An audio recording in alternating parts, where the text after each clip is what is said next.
Friday morning, country Victoria, feeling relaxed and a little happy as it's the last day of school. As I get out of the car, I hold my skirt as it blows up in the wind. And as I walk into the school grounds, I can hear laughter and chatter and shouts as friends meet up on the last day with excitement. I quietly make my way through, following my normal routine, straight to the locker and then on to class.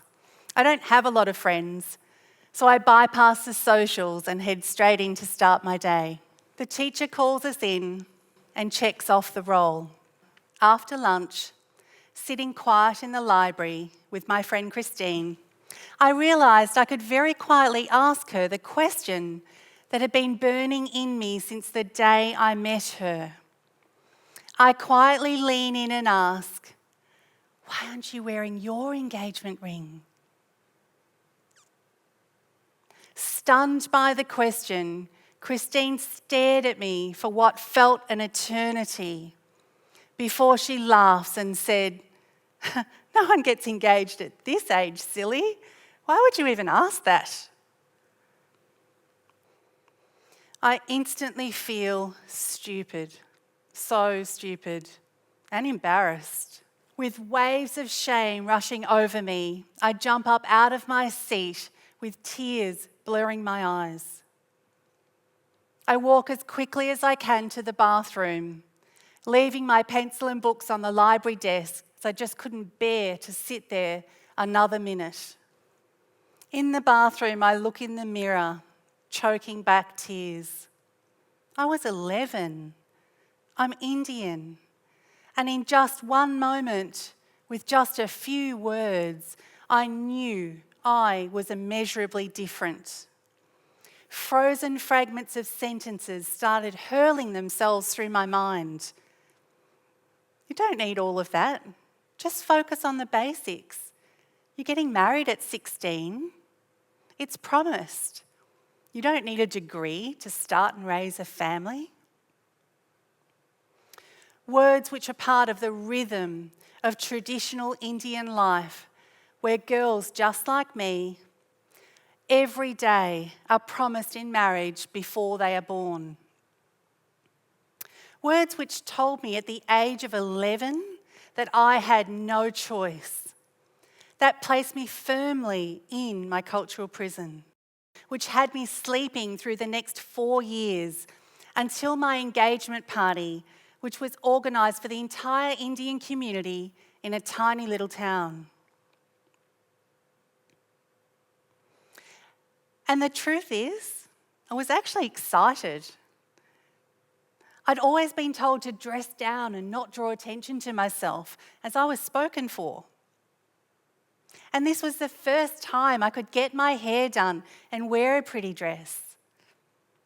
It was my day to shine. Which is why I was surprised when at the party I looked across the room and saw my parents have a very public argument off to one side. I watched in disbelief as my dad stormed out of the party. All I could think was, why can't they just keep it together for one night? This was the first time it was all about me. The next day, my dad summoned me up to his office. My dad was an industrial chemist and a perfectionist, so my brain was racing to try and understand what I'd done wrong. Had I not packed up or cleaned something? Instead, when I reached his office door, I was met by the most compassionate face. It was not what I was expecting. After we sat down, my dad held both of my hands and asked me just one question. "Is this what you want, Puss? Do you want to get married to this man?" My dad was my adoptive father, and he'd learned about the engagement at the party last night and was furious.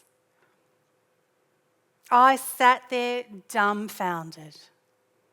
I had no idea why he was even asking me this question, as I wasn't even remotely aware that I had a choice.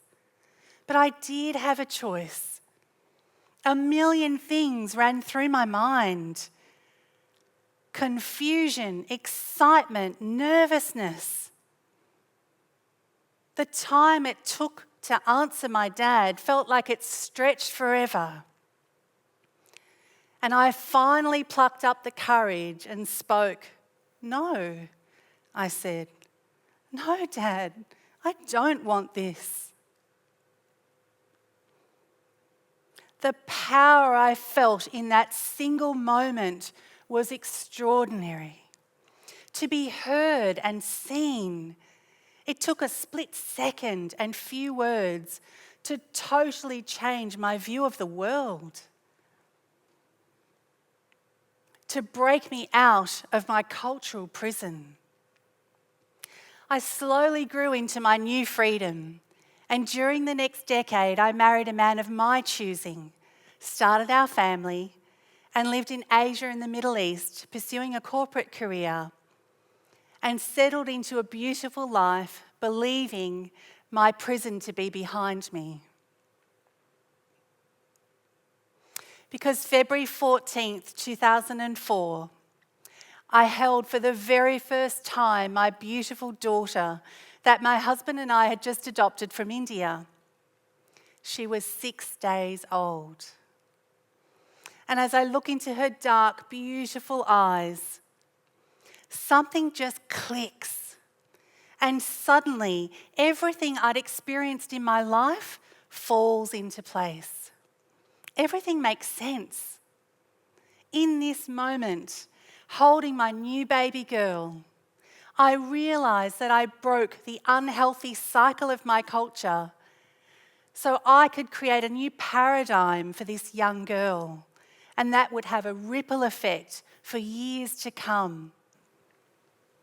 It was the most incredible moment of my life. I felt empowered and unstoppable as I felt the enormity of what I had just done for our daughter.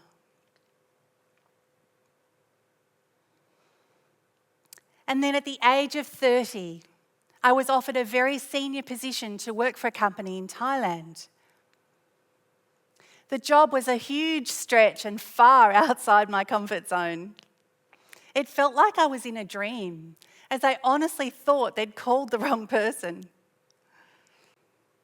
In that moment, as my insecurities surfaced, I realised I had not escaped my cultural prison. I had simply stepped into the ante-room, carrying the weight of generations of good Indian women. All I thought I had left behind was still present.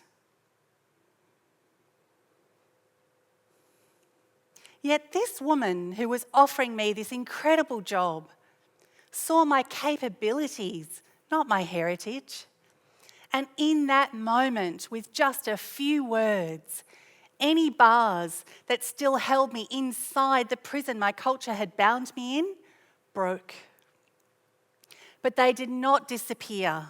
A successful stylist working with women to break out of their self-made and culturally driven prisons, I had created a thriving business. Then at 39 in 2011, my business in Brisbane was devastated by some of the worst floods in history, forcing me to close my doors, facing bankruptcy. And as I lay on the bathroom floor at 2 a.m, crying inconsolably into my husband's arms, the voices of all of my ancestors raised in a deafening internal crescendo. Who did you think you were to start a business? You are just an Indian girl. You should have stayed quiet. Voices and beliefs and patterning that I decided no longer had a right to run rampant through my mind. I had accepted the bars of my cultural prison at just 11. I'd been able to bend those bars enough to escape at just 15. I had realised those bars still haunted me at 30. And at 39, I decided to stare down the generations before me, to remove the prison bars for once and for all. Because I was fortunate enough to have my Aussie dad, who in just one moment and few words changed the course of my entire life. Without who I wouldn't be the woman I am today, stands tall and who honours her heritage and culture. But there are hundreds of thousands of girls and women around the world today whose lives are still predetermined by their culture.